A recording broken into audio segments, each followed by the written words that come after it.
पितृभक्त खलासी बालक। एक आदमी जहाज में खलासी का काम करता था। उसका लड़का जब 12 वर्ष की उम्र का हुआ तब वह भी अपने पिता के साथ खलासी का काम करने लगा। पिता ने अपने पुत्र को अच्छी तरह से तैरना सिखलाया था। एक दिन तूफान से जहाज डोलने लगा और जहाज पर से एक यात्री की छोटी लड़की समुद्र में गिर पड़ी। उसको गिरते देखकर खलासी भी समुद्र में कूद पड़ा और उस लड़की का कपड़ा पकड़कर उसको छाती पर रखकर तैरता हुआ जहाज के पास आने लगा। परंतु इतने में ही उसने देखा कि एक मगर उसको पकड़ने के लिए आ रहा है। यह देखते ही वह खलासी भय से कांपने लगा।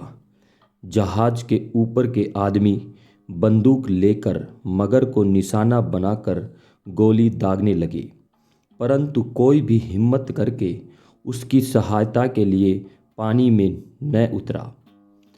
जहाज पर से जितनी गोलियां चलाई गई हैं उनमें से एक भी मगर को न लगी। इससे वह धीरे धीरे पास आकर खलासी को पकड़ने के लिए तैयार हो गया। खलासी का लड़का बड़ा ही पितृभक्त था। पिता को मृत्यु के मुख में जाते देखकर वह एक धार वाली तलवार लेकर समुद्र में कूद पड़ा और झट से मगर की ओर बढ़कर उसके पेट में तलवार घुसेड़ दी। इससे मगर गुस्से में आकर उसको पकड़ने चला, पर लड़का उसके पंजे में न आकर कुशलता से उसके शरीर के ऊपर ऊपर तैरता हुआ तलवार की चोटें करने लगा। इतने में खलासी उस लड़की को लेकर जहाज के पास पहुंच गया और जहाज के लोगों ने उसको तथा उसके साथ की लड़की को जहाज के अंदर ले लिया। खलासी के जहाज में आ जाने के बाद सबकी दृष्टि पानी के अंदर खिंच गई और उन्होंने देखा कि मगर और खलासी के लड़के की लड़ाई ज्यों की त्यों चल रही है। तलवार के बहुतेरे घाव लगने के कारण मगर कुछ कमजोर हो गया था और उसके शरीर से इतना अधिक रक्त निकल रहा था कि उसके आसपास के समुद्र का पानी खून जैसा दिख पड़ता था। दूसरी ओर लड़का भी बहुत ही थक गया था और डूबने जैसा गोता खा रहा था। इतने में मगर कमजोर होने के कारण जरा धीमा पड़ा और वह लड़का हिम्मत करके जोश के साथ तैरता हुआ जहाज की ओर बढ़ा और जैसे तैसे करके जहाज के कुछ पास आ गया। जहाज के ऊपर के लोगों ने एक रस्सी उसकी ओर फेंकी और उसकी छोर को लड़के ने पकड़ लिया। इसके बाद लोग रस्सी खींचने लगे, परंतु इतने में ही मगर पीछे जोर से बढ़ा और लड़के के दोनों पैरों को वह कमर तक निगल गया। पश्चात उसने इतनी जोर से झटका मारा कि उसके शरीर का निचला भाग जो मगर के मुंह में था कट कर रह गया और मगर उसे मुंह में लेकर पानी में डुबकी मारकर समुद्र के तले जा बैठा।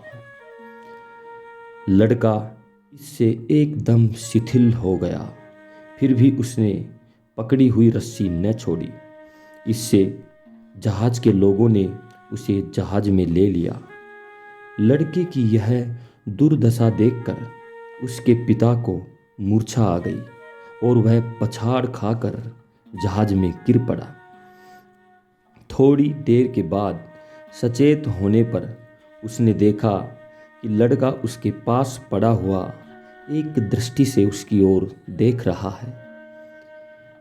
पिता को होश में आते देखकर लड़का बहुत खुश हुआ और फिर उसकी गोद में सिर करके पहले की तरह एक टक उसके मुंह की ओर देखने लगा। खलासी की आंखों से अश्रुधारा बह रही थी और कलेजा धड़क रहा था। इससे वह बोल नहीं सकता था। उसकी ऐसी अवस्था देखकर लड़का हिचकती हुई आवाज़ से परंतु बहुत ही प्रसन्नचित्त से अपने पिता से बोला, बाबा, क्यों आप इतने उदास हो रहे हैं? मैं तो अपना धन्य भाग्य समझता हूँ कि आपके प्राण जब संकट में थे तब मुझसे कुछ सहायता हो सकी। यही नहीं बल्कि आपकी गोद में सिर रखकर तथा स्नेह से उभरी हुई आपकी आंखों की ओर देखते हुए मरने का महादुर्लभ अवसर मुझे प्राप्त हुआ है। मेरी मृत्यु से आप तनिक भी खेद न करें और मेरी दयामयी माता को भी शोक न करने दें। जो पूरा भाग्यशाली होता है वही इस प्रकार की सुख भरी मृत्यु पाता है।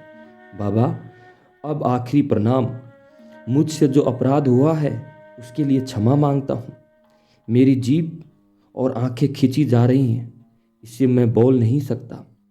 एक बार अपने स्नेह भरे हाथ को मेरे सिर पर फेर दो।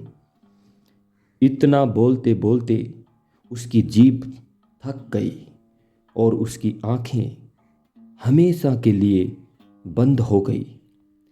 कैसा भाग्यशाली पितृभक्त लड़का था।